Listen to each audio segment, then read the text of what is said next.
Hi friends, ఇవాళ రా పపాయాతో పరాటా ఎలా చేయాలో చూద్దామండి. కావాల్సిన పదార్థాలు: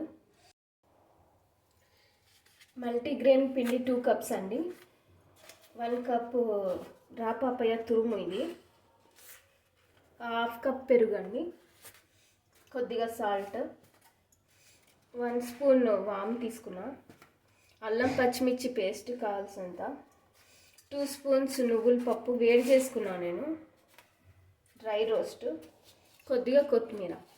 కలుపుకోవడం చూద్దాం.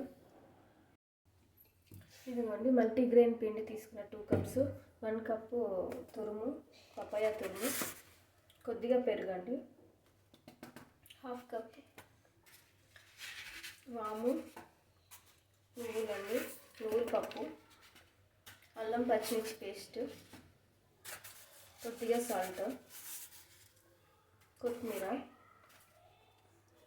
అన్నీ మిక్స్ చేసుకోవాలండి. లాస్ట్లో కొద్దిగా ఆయిల్ మిక్స్ చేసుకోండి, చేతికి అంటుకోకుండా ఉంటాయి. ఇదిగోండి ఇలా రోటీ కింద ఒత్తేసుకోండి, పరాటా కింద. నేను కాల్చుకుందాం. నేను బటర్తో కాల్చుకుంటున్నానండి. మీకు నెయ్యితో కావాలంటే నెయ్యి, ఆయిల్తో కావాలంటే ఆయిల్తో కాల్చుకోవచ్చు. ఇది